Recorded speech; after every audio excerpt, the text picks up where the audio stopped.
El apóstol Pablo a los romanos. Y en esta mañana proseguimos nuestro estudio del capítulo 8, en el que, como recordamos, el apóstol nos había referido en nuestro anterior pasaje, y eso nos sirve a modo de recordatorio, las evidencias y los privilegios que tenemos al ser adoptados como hijos legítimos de Dios. Y Pablo concluía en el versículo 17 de este capítulo 8, recordándonos que en el proceso de recibir plenamente esa herencia gloriosa que nuestro Padre Celestial tiene para sus hijos adoptivos, el sufrimiento no es opcional, sino que es necesario. Esto nos decía el apóstol Pablo. El camino que conduce hacia la gloria pasa primero por la cruz. Así fue con Cristo. Y sin duda así será para todos aquellos que están unidos a Él por la fe.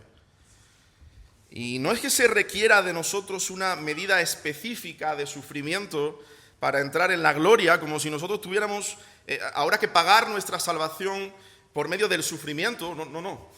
Queridos hermanos, ya Cristo sufrió en la cruz todo lo que era necesario sufrir para pagar el precio de nuestra salvación, pero somos coherederos con Cristo. Y por lo tanto vamos a participar de su gloria, pero también vamos a participar de su sufrimiento. Participaremos de su gloria, pero también de su sufrimiento. Cristo vio la gloria más allá del sufrimiento. Y nosotros, como hijos de Dios, debemos ver la gloria más allá del sufrimiento. Ya os podéis imaginar de qué vamos a tratar en esa mañana.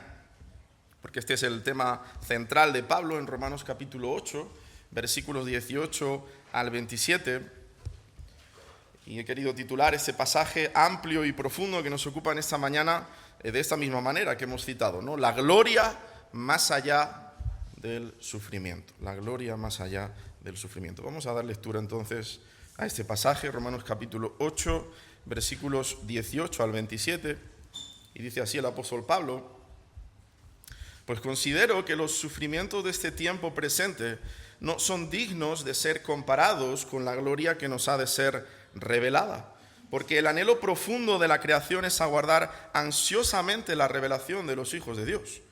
Porque la creación fue sometida a vanidad, no de su propia voluntad, sino por causa de aquel que la sometió, en la esperanza de que la creación misma será también liberada de la esclavitud, de la corrupción, a la libertad de la gloria de los hijos de Dios. Pues sabemos que la creación entera aún gime y sufre dolores de parto hasta ahora.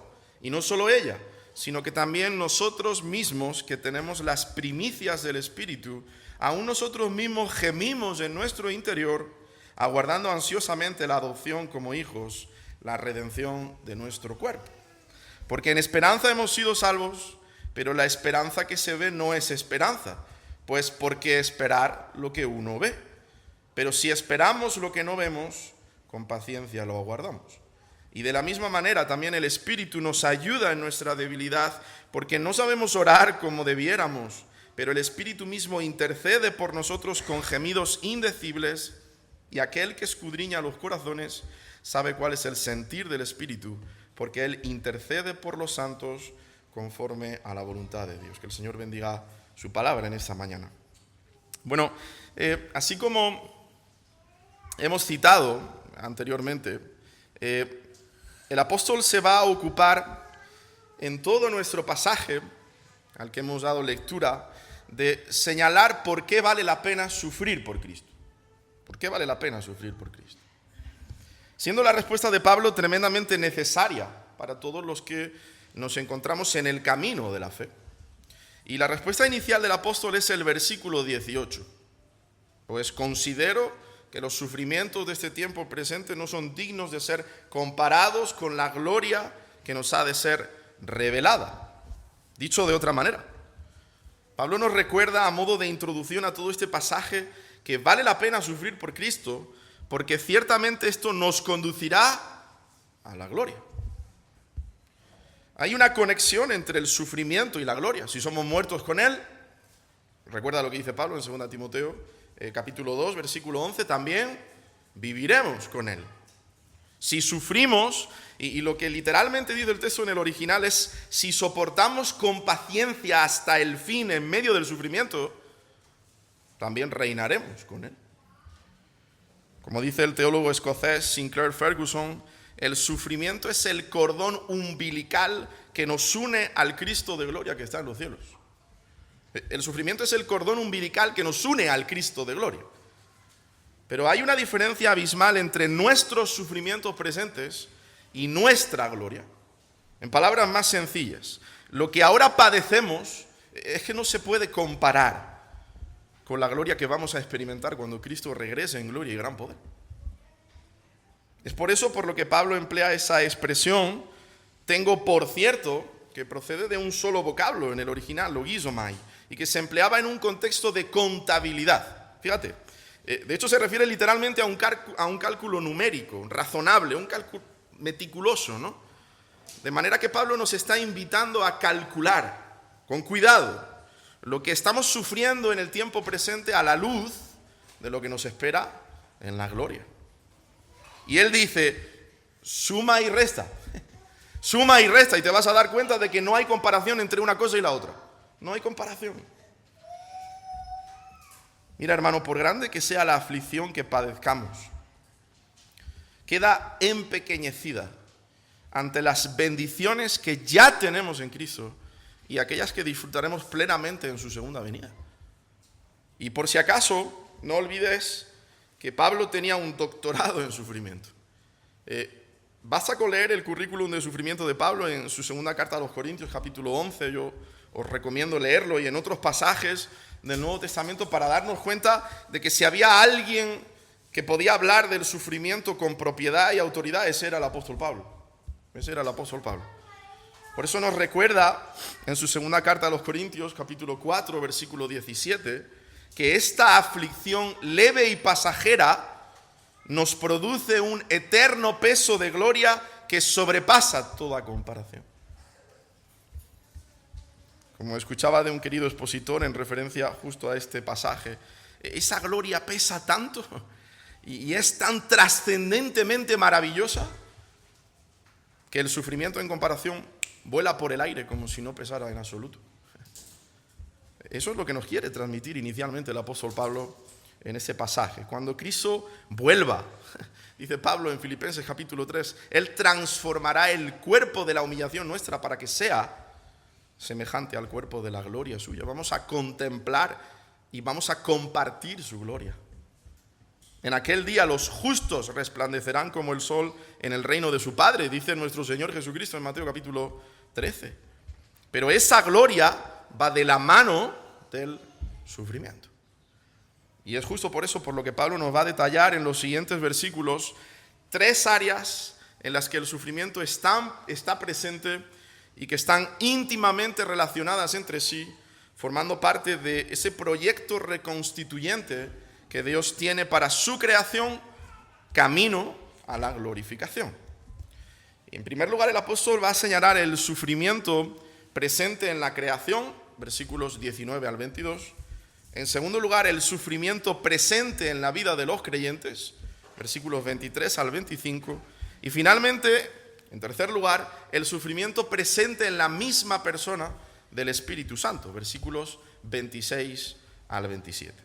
Así que en primer lugar, como hemos citado, el apóstol va a señalar el sufrimiento presente en la creación, versículos 19 al 22, porque el anhelo profundo de la creación es aguardar ansiosamente la revelación de los hijos de Dios, porque la creación fue sometida a vanidad no de su propia voluntad, sino por causa de aquel que la sometió en la esperanza de que la creación será también liberada de la esclavitud de la corrupción a la libertad de la gloria de los hijos de Dios. Pues sabemos que la creación entera aún gime y sufre dolores de parto hasta ahora. Así que lo primero que Pablo hace para poner nuestros sufrimientos dentro de un contexto universal y darnos una perspectiva bíblica para poder resistir estos padecimientos es mostrarnos cómo toda la naturaleza está envuelta en el sufrimiento que debemos pasar para alcanzar nuestra herencia con Cristo. Pablo comienza exponiéndonos en estos versículos el lamento personificado que proviene del universo creado tal como existe ahora en la condición de corrupción que la caída del hombre evidentemente ocasionó. Y es importante señalar que con el término creación, Pablo se está refiriendo en esos versículos 19 al 22, exclusivamente a la parte no racional de la creación. Es decir, a los animales, a las plantas, a las cosas inanimadas, como las montañas, los mares, los ríos, los cuerpos celestes. Claro, la creación no incluye aquí a los ángeles del cielo, quienes, a pesar de ser seres creados, no están sujetos a corrupción.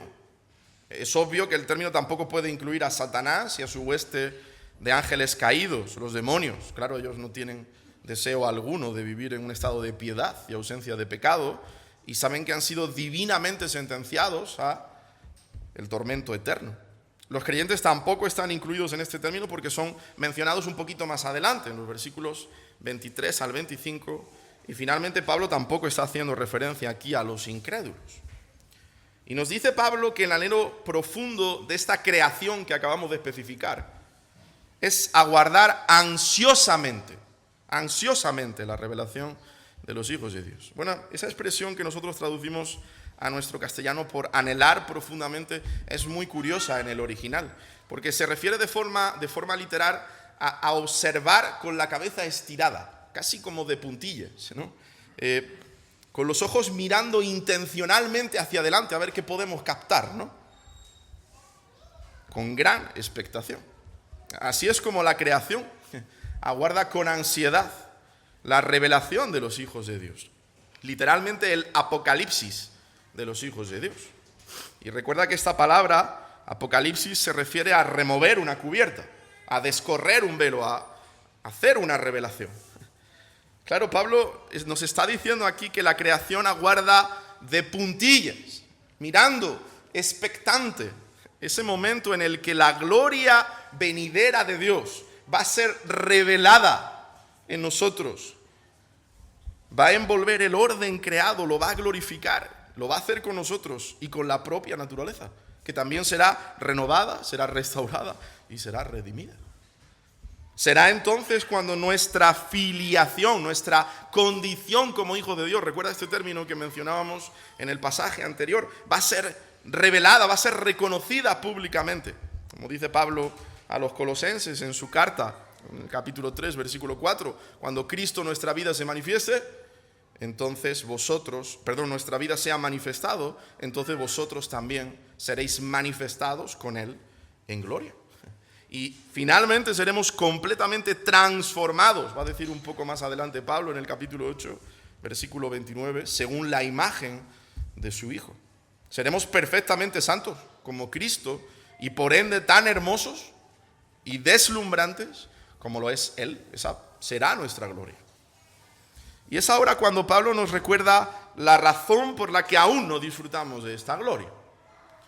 Y es porque la raza humana cayó en pecado cuando el primer hombre, Adán, pecó. Esto es lo que dice Pablo en el versículo 20. Porque la creación fue sometida a vanidad, no de su propia voluntad, sino por causa de aquel que la sometió en la esperanza. El apóstol nos dice que la naturaleza, el orden creado, también sufrió esa caída. Y es que para poder entender lo que Pablo está diciendo aquí, es necesario que tengamos, al menos en la mente, el propósito original de Dios, tanto con el hombre como con la creación, descritos, ¿dónde?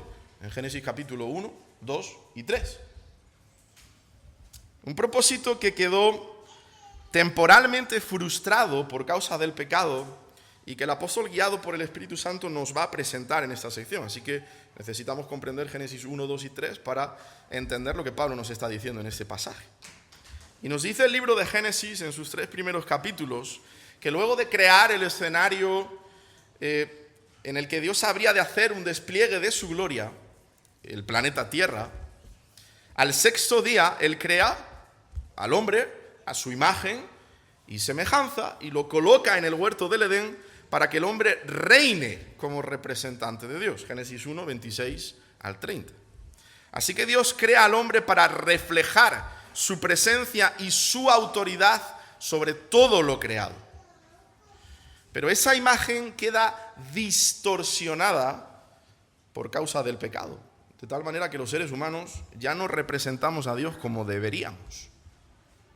Todo se corrompió debido a la entrada del pecado. No solo el carácter del hombre, sino también el planeta en el que el hombre fue colocado como representante de Dios. Dice en Génesis capítulo 3, versículos 17 al 19, que la tierra fue maldita por Dios por causa del pecado del hombre, de modo que su tendencia es la de producir lo que no sirve. Mira, todos los que alguna vez han querido plantar un huertecito o un jardín, saben muy bien, y yo recuerdo cuando mi abuelo tenía su huertecito allí en el hogar de ancianos, que si tú dejas la tierra sin cultivar, no van a crecer tulipanes y rosas, que van a crecer, y hierbajos, ¿no? Y yo me acuerdo que a veces me ocupaba tan solo en quitar las hierbas que mi abuelo me pedía quitar para que por lo menos la tierra estuviera apta, ¿no? O si había algo plantado que permitiera crecer. Hermano, aunque la tierra conserva algo de su belleza original, y ese algo es increíble, pero es algo. Lo cierto es que nuestro planeta no funciona como debería funcionar. La creación ha sido sometida a vanidad. Y es curioso que la palabra vanidad aquí es la misma que se traduce como vanidad en el libro de Eclesiastés, en la Septuaginta, la versión en griego del Antiguo Testamento, y que es traducida desde el hebreo como un soplo, como algo que indica lo efímero, lo vacuo, lo inútil. Eso quiere decir que la naturaleza está en guerra con nosotros, que fuimos hechos para vivir en armonía con la naturaleza en calidad de gobernantes, pero también lo está con ella misma. No es tan hermosa o grandiosa como estaba destinada a ser. Se ha frustrado, no por su propia voluntad, sino por la voluntad del que así lo dispuso. Y eso está haciendo referencia a Dios mismo. A Dios mismo, ya que ese sometimiento iba acompañado de la firme esperanza de ser liberada. Claro, de la misma forma en que Dios echó fuera del Edén a Adán y a Eva, sometiendo sus vidas a vanidad, también, ¿qué les dio? Génesis capítulo 3, versículo 15, el protoevangelio les dio la esperanza de una futura redención. Asimismo, de la misma manera sometió la creación a la imperfección, pero teniendo en su mente su restauración. Mira, hermano, este es un planeta hermoso y peligroso a la vez. Es hermoso, pero es peligroso. Enfermedades, desastres naturales, calamidades de todo tipo. Eso es parte del juicio de Dios contra el pecado del hombre. De manera que Dios le está mostrando al hombre a través de una creación dañada la verdadera cara del pecado. Pero gracias a Dios que la historia no se quedó congelada en Génesis 3. Desde el mismo momento en que Adán y Eva se rebelaron contra Dios, Él prometió un redentor que habría de revertir todos los efectos del pecado en el hombre y en la creación. Bueno, por eso Cristo se hizo hombre. Él es la imagen visible del Dios invisible, dice Pablo en Colosenses capítulo 1, versículo 15, que por amor a su pueblo murió en una cruz maldita para pagar por nuestros pecados y, fíjate, restaurar en nosotros esa imagen que fue dañada, la imagen de Dios. Es que es de esto de lo que se trata la santificación progresiva, de restaurar en nosotros poco a poco esa imagen que quedó distorsionada en el huerto del Edén. Un proceso que comienza desde el mismo momento en que nos convertimos a Cristo, cuando nos arrepentimos de nuestros pecados y confiamos en el Señor. Y que será completado cuando seamos glorificados en la segunda venida de Cristo y podamos reflejar en cuerpo y alma la imagen de nuestro Salvador.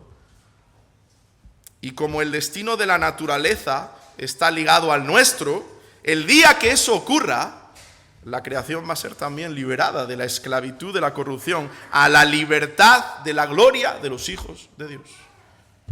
Eso es lo que dice Pablo en el versículo 21. La creación será transformada para que pueda reflejar la hermosura, la perfección y la gloria que Dios propuso darle. El mismo Dios que sometió la tierra a vanidad, el mismo Dios le dará su liberación. Y es con este motivo de ese tiempo prometido de redención y de restauración que nos dice Pablo, toda la naturaleza gime con esperanza y gran expectación ansiosamente aquel día en el que Cristo venga. Versículo 22, pues sabemos que la creación entera aún gime y sufre dolores de parto hasta ahora. Bueno, ¿y eso qué quiere decir? Esto de que sufre dolores de parto hasta ahora. Que sus dolores no son en vano, son dolores de parto. Y las mamás aquí ya me estáis captando casi seguro, bueno, y los papás también. Son dolores que anuncian la llegada de una nueva era que está por venir.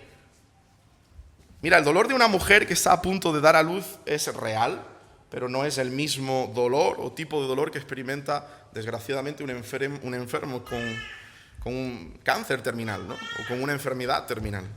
No es el mismo tipo de dolor. El primero es un dolor que trae vida. El segundo es un dolor que presagia la muerte o que antecede a la muerte. Dicho de otra manera, es un dolor en esperanza. Madres, aquí podéis ser testigos de ello.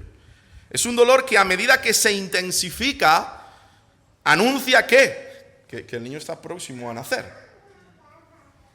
Bueno, queridos hermanos, es así como Dios quiere que tú y yo veamos todas las calamidades que ocurren en este mundo. Los volcanes, los tsunamis, los huracanes, el COVID, el cáncer, la crueldad del mundo animal. Son dolores de parto. Eso no elimina la realidad del dolor, pero hermano, lo pone en perspectiva, ¿no?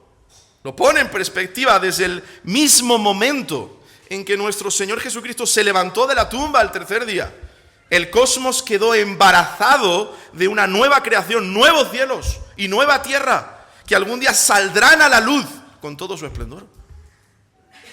Este cosmos está embarazado de una nueva creación, eso es lo que Pablo está diciendo aquí. Toda corrupción, toda crueldad, todo decaimiento de la creación será removido para dar paso a una creación completamente renovada. Dice el profeta Isaías en su capítulo 65, versículo 25, que el lobo y el cordero pacerán juntos, y el león como el buey comerá paja, y para la serpiente el polvo será su alimento. No harán mal ni dañarán en todo mi santo monte, dice el Señor. Ese momento va a llegar, hermano. Ese momento va a llegar. Y hasta que ese momento llegue, los creyentes tenemos que aprender a vivir en medio de la tensión de una salvación que ya fue inaugurada, pero que todavía no ha sido consumada. Lo que nos lleva a la segunda área en la que el sufrimiento está presente, formando parte del plan eterno de Dios, y es en la vida de los creyentes, versículos 23 al 25. Y no solo ella, sino que también nosotros mismos, que tenemos las primicias del Espíritu, aún nosotros mismos gemimos en nuestro interior, aguardando ansiosamente la adopción como hijos, la redención de nuestro cuerpo. Porque en esperanza hemos sido salvos. Pero la esperanza que se ve no es esperanza, pues ¿por qué esperar lo que uno ve? Pero si esperamos lo que no vemos, con paciencia lo aguardamos. Bueno, y aquí el dilema del cristiano. Por un lado, dice Pablo, ya tenemos las primicias del Espíritu, en el sentido de que ya fuimos regenerados, ya fuimos adoptados como hijos, el Espíritu Santo habita, mora en nosotros como una garantía, las arras de nuestra herencia, una garantía de que Dios va a terminar la obra que comenzó en nosotros desde el momento de nuestra conversión. Pero esa redención final todavía no ha llegado, todavía no ha llegado. Todavía tenemos que habitar en este cuerpo de muerte en el que mora el pecado y en un mundo que, como hemos visto, está muy lejos de ser un paraíso. Es por eso, por lo que al igual que la creación, dice Pablo, nosotros también gemimos. Mira, hermano, en ese versículo Pablo nos apunta hacia algo que los creyentes ya tienen y hacia algo que todavía no tienen. Nosotros ya tenemos las primicias del Espíritu. Y bueno, sabemos que las primicias de una cosecha se referían ¿a qué? A la selección de los mejores frutos de la primera cosecha. Y eran un anticipo ¿de qué? De lo que estaba por venir. Actualmente el Espíritu nos está vivificando internamente. Y poco a poco nos está dando una libertad interna de los efectos del pecado y de la muerte, haciéndonos más y más como nuestro Redentor. Pero esto es solo las primicias. O dicho de otra manera, es solo una degustación de la libertad total y completa que el Espíritu Santo un día nos va a dar del pecado y de la muerte de nuestros cuerpos y almas. Estos primeros frutos constituyen un anticipo que nos permite saborear la gloria que nos aguarda en el cielo cuando nuestro cuerpo corruptible y mortal sea vestido de inmortalidad, sea cambiado por completo por cuerpos incorruptibles e inmortales. Claro, mientras permanezcamos en nuestro cuerpo actual no vamos a ser totalmente libres del poder del pecado. Dice Pablo, gemimos deseando ser liberados de esa lucha. Y Pablo ya ha gemido en el capítulo 7 de Romanos, ¿recuerdas? En Romanos capítulo 7, versículo 24, cuando Pablo exclama, miserable de mí, ¿quién me libertará de este cuerpo de muerte? Nosotros gemimos de esta misma forma, pero recordando las siguientes palabras del apóstol en este mismo capítulo 7 de Romanos. Gracias a Dios por Jesucristo, Señor nuestro. Claro, el Señor nos ha dado victoria completa sobre el dominio y la esclavitud del pecado. Cuando experimentamos el poder del Espíritu Santo en nuestra vida para abandonar la iniquidad y adorar, servir, obedecer y amar a Dios, en verdad tenemos un adelanto, estamos experimentando un adelanto de la renovación futura, de la renovación completa, de la renovación perfecta que Él obrará en nosotros a partir de nuestra resurrección y que solo sucederá cuando tengamos lo que actualmente no tenemos, pero que aguardamos con gozo y a la vez con ansiedad, ser glorificados. Ahí está lo que tenemos y lo que todavía no tenemos. Ese es el dilema. Como diría el apóstol Juan en su primera epístola, capítulo 3, versículo 2, amados, ahora somos hijos de Dios y aún no se ha manifestado lo que habremos de ser, pero sabemos que cuando Él se manifieste seremos semejantes a Él porque lo veremos como Él es. Y en esa espera, entre el ya y el todavía no, los creyentes tenemos que aprender a vivir una compleja vida emocional. Gozo y gemido al mismo tiempo. Las dos cosas. La alegría de algo que ya se tiene y al mismo tiempo la expectativa de algo que todavía no tengo. John Stott lo dice de una manera tremenda. El espíritu que habita en nosotros nos proporciona gozo y la futura gloria nos proporciona esperanza. Pero entre tanto el suspenso nos produce dolor, nos produce gemido. Y Pablo refuerza aún más este dilema del creyente, llevándolo a una vertiente práctica en los versículos 24 y 25.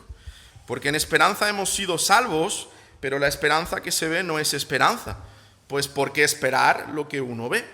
Pero si esperamos lo que no vemos, con paciencia lo aguardamos.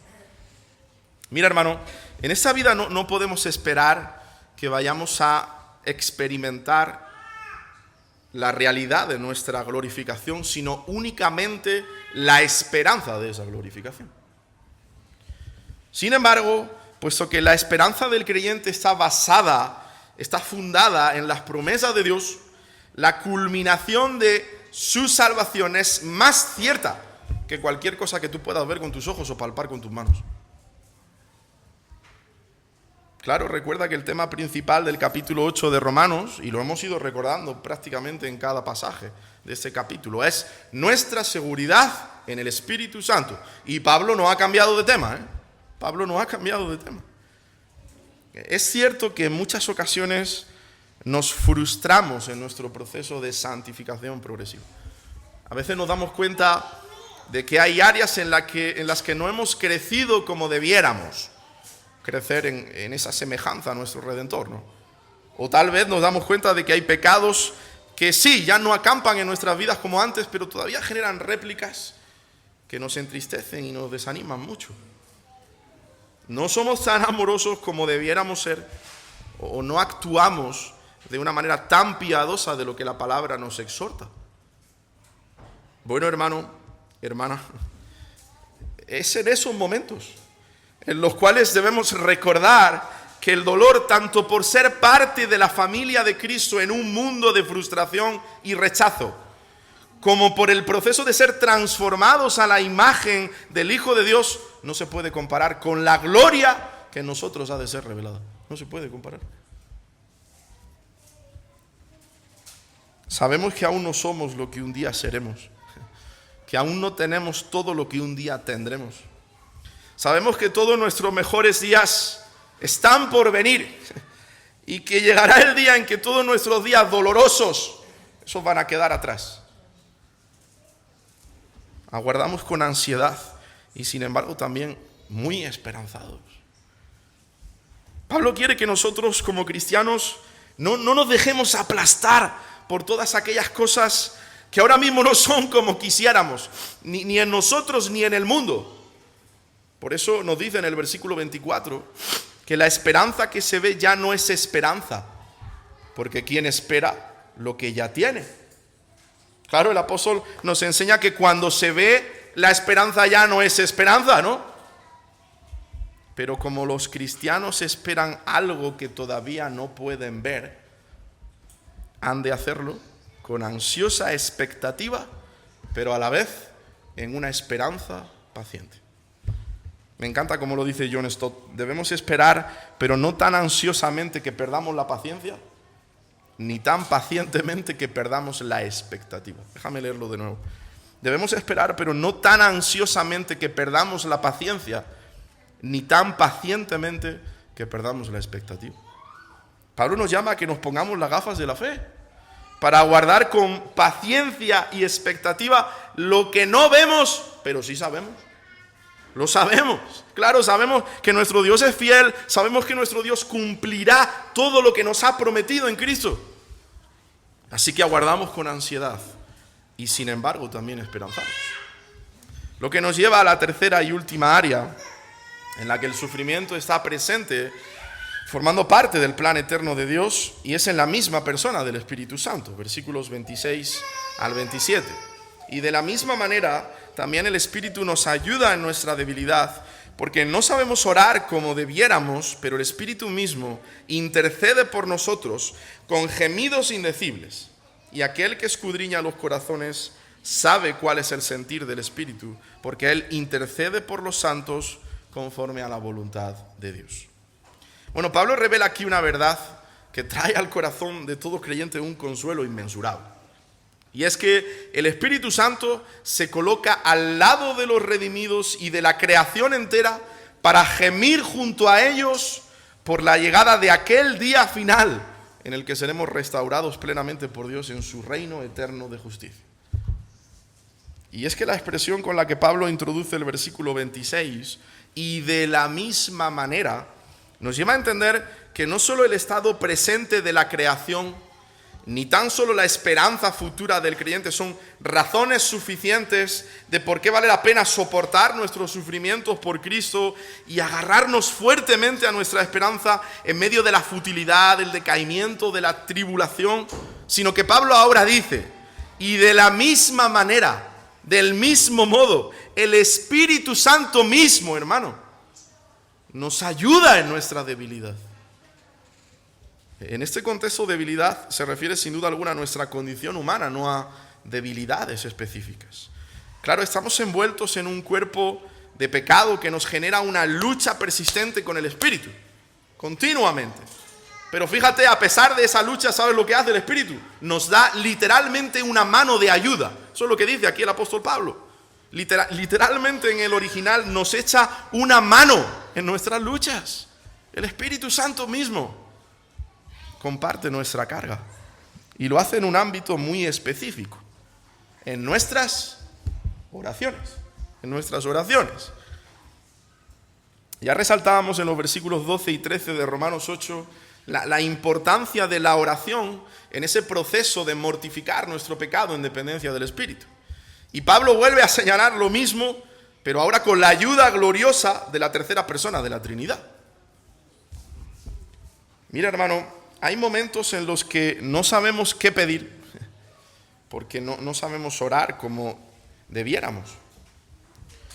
Y recuerda el contexto en el que nos encontramos. Pablo está hablando aquí de esos momentos concretos cuando sentimos el embate de vivir en este cuerpo de muerte y en un mundo que está dañado por el pecado.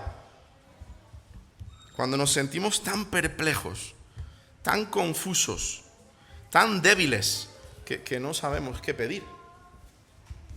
De hecho, hay momentos en que estamos tan ofuscados en medio del dolor, en medio de la aflicción, que pedimos lo que no debiéramos pedir, ¿no? ¿Tú te acuerdas de cuando Elías le pidió a Dios que le quitara la vida? En el primer libro de Reyes, capítulo 19, versículo 4. Yo siempre que he leído ese capítulo me ha sorprendido, ¿no? Esa fue una petición obviamente incorrecta. De hecho, es irónico. ¿Sabes por qué? Que Elías le haya pedido a Dios que le quitara la vida, porque él fue uno de los únicos dos personajes que aparecen en toda la historia bíblica que no vieron muerte, que no murieron. Déjame ponerte otro ejemplo. El mismo apóstol Pablo, ya que nos encontramos en la epístola a los Romanos, se encuentra preso en Roma, sabiendo que tiene delante de él dos opciones: la posibilidad de ser liberado y seguir llevando a cabo su ministerio, o la posibilidad de ser ejecutado y ser llevado a la presencia de Dios. Y ya sabéis de qué pasaje estoy hablando. Cárcel o liberación, muerte o ministerio. Pues Pablo nos muestra en Filipenses capítulo 1, versículos 22 al 24, que cuando él estuvo considerando, sopesando esas dos opciones, en ese momento dado llegó a proclamar: pues de ambos lados me siento apremiado, teniendo el deseo de partir y estar con Cristo, pues eso es mucho mejor. Y sin embargo, continuar en la carne es más necesario por causa de vosotros. De hecho, es interesante notar en el versículo 26 de este capítulo 8 de Romanos que Pablo se incluye a sí mismo en la declaración. Dice: porque no sabemos, ni ustedes saben ni yo tampoco. No sabemos orar como debiéramos. El gran apóstol Pablo, hermano, el hombre que recibía revelaciones directas de Cristo y que escribió la mayor parte de las cartas del Nuevo Testamento, sentía esta misma perplejidad.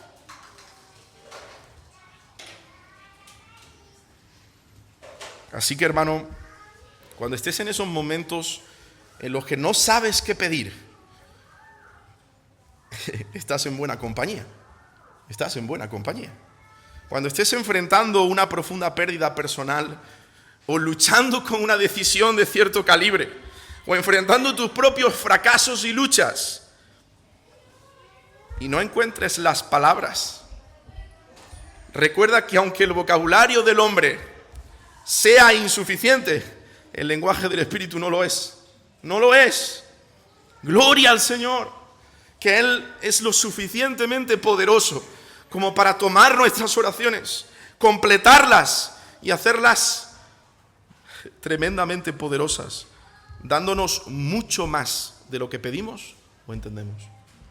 Gloria al Señor. Nuestras limitaciones no limitan a Dios. Nuestras limitaciones no limitan a Dios. Pero también es alentador recordar que cuando estamos en esos tiempos de gran debilidad y de perplejidad y confusión, el Espíritu Santo intercede a nuestro favor, no en contra nuestra, a nuestro favor. El Espíritu mismo intercede por nosotros con gemidos, dice Pablo, que no pueden expresarse con palabras indecibles. Cuando nos sentimos, demasiado débiles para actuar como hijos de Dios, cuando sentimos que no tenemos las palabras para orar, no debemos sentir que no podemos orar, hermano. Justo lo contrario. Debemos clamar a nuestro Abba, a nuestro Padre. ¿Sabes por qué? Porque a medida que el Padre escudriña o examina nuestros corazones, sabiendo cuál es el sentir o la mentalidad del Espíritu Santo, eso es lo que dice Pablo en el versículo 27, nuestro Padre sabe lo que hace, escucha los gemidos que hay detrás de nuestras palabras, conociendo nuestros afectos y los motivos que hay detrás de nuestras peticiones. Por eso hay que clamar, hermano. Aun cuando no tengamos las palabras, estás en buena compañía. El Espíritu mismo está a tu lado. Además, el Espíritu intercede por los creyentes, no conforme a nuestra voluntad, sino a la voluntad de Dios. El Espíritu nos capacita para que oremos, según el plan de Dios y según sus propósitos para su creación y para su pueblo. El Espíritu nos capacita para que gimamos junto con la creación mientras aguardamos paciente y ansiosamente ese momento en el que la gloria habrá de revelarse en nosotros, esa gloria de Dios. El Espíritu nos capacita para que elevemos nuestras oraciones de manera que éstas agraden a nuestro Padre. Me encanta cómo lo expresa John Piper. Dice, la necesidad de la oración es un recordatorio constante y un despliegue de nuestra dependencia de Dios en todo, para que Él obtenga la gloria cuando nosotros recibimos la ayuda. Él obtiene la gloria cuando nosotros recibimos la ayuda. Así que, hermano, recuerda, nosotros somos extranjeros y peregrinos en un mundo que gime porque no funciona como debiera funcionar. Aún nuestros cuerpos nos generan una lucha y aflicción que producen en nosotros gemidos por la gloriosa expectativa que tenemos como creyentes de ser liberados por completo de esa lucha y corrupción. Y en esa espera hemos visto que el Espíritu Santo se coloca al lado de los redimidos y de la creación entera para gemir junto a ellos por la llegada de aquel día final en el que seremos restaurados plenamente por Dios en su reino eterno de justicia. Querido hermano, si estás envuelto en sufrimiento, en prueba, en tribulación, toma el telescopio de la Biblia para que puedas ver más allá de las aflicciones presentes, de manera que podamos gozarnos en la esperanza de la gloria que nos aguarda cuando nuestro Señor Jesucristo vuelva en gloria y en gran poder. Tú y yo necesitamos ese telescopio y lo necesitamos usar y mirar por él todos los días, todos los días. Richard Baxter, el puritano inglés del siglo XVII, practicaba algo que quizás debiéramos de aplicar en nuestras vidas como creyentes. Fíjate, Baxter estuvo en varias ocasiones muy cerca de la muerte y sufrió diversas pruebas y dolencias de gran magnitud. Pero en su testimonio, él relataba que uno de los secretos de su resistencia ante el sufrimiento era la necesidad imperiosa que él tenía de considerar al menos durante media hora cada día la gloria que nos espera a los redimidos por la sangre de Cristo. Media hora cada día. Eso no es tiempo perdido. Bueno, hermano, Pablo se ha preocupado, y recuerda que al principio lo preguntábamos, si vale la pena ser cristiano.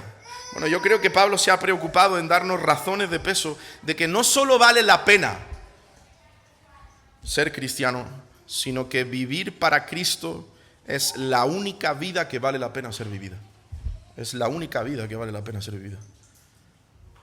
Te vas a dar cuenta que el sufrimiento de este tiempo presente es que no puede ser comparado con la gloria que nos aguarda. Cada uno de los gemidos que Pablo nos ha presentado en este pasaje, el de la creación, el de los hijos de Dios y el del mismo Espíritu Santo que intercede por nosotros en nuestras oraciones, son la evidencia de que este mundo, nuestro cuerpo y nuestra misma capacidad espiritual están limitados, están distorsionados por el pecado. Pero un día, dice Pablo, eso va a cambiar. Eso va a cambiar. Y esa esperanza, hermano, es el motor del creyente para vivir en un mundo de sufrimiento. Así que, hermano, sigue corriendo en esperanza la carrera de la fe en la voluntad de Dios. Proclama el Evangelio a un mundo perdido en sus pecados. Sirve sacrificialmente al pueblo de Dios en amor. Atesora las Escrituras, atesora las promesas de Dios que son tuyas en Cristo por causa de nuestra unión con Él. Practica la oración y recuerda que en ausencia de las palabras correctas ante nuestro Padre, el Espíritu Santo siempre, hermano, siempre está presente para interceder gloriosamente por cada uno de de los hijos de Dios. Eso es lo que aviva la llama de nuestra pasión por Jesús y por su pueblo. La esperanza por el futuro. Y eso no nos convierte en personas escapistas, como dicen algunos, ¿no? No, todo lo contrario. La esperanza futura nos impulsa a ser apasionadamente activos, hermanos, en el presente, para la gloria de Jesús y por el bien de su pueblo escogido. Apasionadamente activos, como esas vírgenes que tenían bien cargadas de aceite sus lámparas, esperando a su esposo. Apasionadamente activos. Porque mira, hermano, aún en nuestro progreso como peregrinos, en el que ya nos gozamos en Cristo y en nuestra salvación, en el que nos gozamos en el perdón de nuestros pecados, en el que nos gozamos en ser adoptados como hijos legítimos de Dios, en ser herederos de Dios y coherederos con Cristo, en que ya no hay ninguna condenación para aquellos que están en Cristo Jesús, sabemos que lo mejor está por llegar. Lo mejor está por llegar.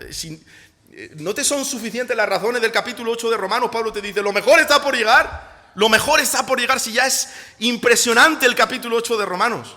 Lo mejor está por llegar, hermano. Y Dios no escatima palabras en su libro para hacernos anhelar la llegada de ese día en que estemos por fin en la ciudad de Dios, cuando estemos por fin en su bendita presencia, disfrutando de contemplar y compartir su gloria, la gloria de Cristo por los siglos de los siglos. Escucha esta breve descripción que Juan nos da en Apocalipsis capítulo 7, versículos 13 al 17. Entonces uno de los ancianos habló diciéndome, estos que están vestidos de ropas blancas, ¿quiénes son y de dónde han venido? Yo le dije, Señor, tú lo sabes. Y él me dijo, estos son los que han salido de la gran tribulación y han lavado sus ropas y las han emblanquecido en la sangre del Cordero. Por eso están delante del trono de Dios y les sirven día y noche en su templo. Y el que está sentado sobre el trono extenderá su tabernáculo sobre ellos. Y ahora escucha, ya no tendrán hambre ni sed, y el sol no caerá más sobre ellos, ni calor alguno, porque el Cordero que está en medio del trono los pastoreará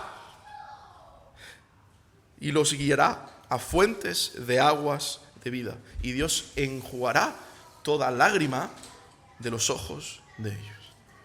Lo mejor está por llegar. Y ahora te hablo a ti, amigo mío, que no tienes a Cristo. Estos dolores de parto que la creación sufre, la enfermedad y padecimiento que hay actualmente en nuestros cuerpos, nos recuerdan, fíjate, primero que estamos en un mundo que se encuentra bajo el juicio de Dios, lo hemos dicho, pero también nos recuerdan que un nuevo mundo está por llegar.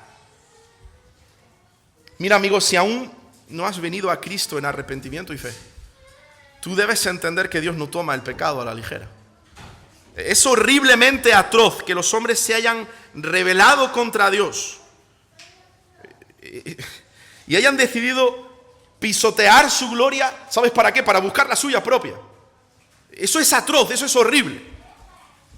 Y Dios en su bondad usa el sufrimiento y el dolor para despertar al hombre de su letargo espiritual, para despertarlo por completo y llamarlo al arrepentimiento. Oye, amigo, tú puedes asirte de la esperanza de gloria para ser una creación renovada, para formar parte de la ciudad de Dios. Hoy puedes asirte de Dios mismo, porque Él te dice a ti en el capítulo 21 de Apocalipsis, versículos 6 y 7, al que tuviere sed, yo le daré gratuitamente de la fuente del agua de la vida. El que venciere heredará todas las cosas y yo seré su Dios y Él será mi hijo. Tú puedes venir hoy a beber de esa fuente de agua de vida, que es Cristo. Puedes venir a Él por fe y en arrepentimiento. Hoy puedes enfrentar el sufrimiento de la única manera en la que éste queda minimizado aquí en la tierra. Y es por medio de la obra de Cristo y de la expectativa gloriosa que sus hijos tienen. No busques en otro lugar. Este mundo te va a ofrecer millones de posibilidades para paliar con el sufrimiento. Prueba a intentar alguna de ellas. Ninguna es válida. Solo hay un camino. Solo hay un camino. No busques en otro lugar, es Cristo. Es Cristo. Hoy puedes ser más que vencedor y heredero de Dios. Hoy puede Dios ser tu Padre y tú su Hijo. Ven a Él por fe y ven ahora. A Él sea la gloria en esta mañana. Vamos a orar.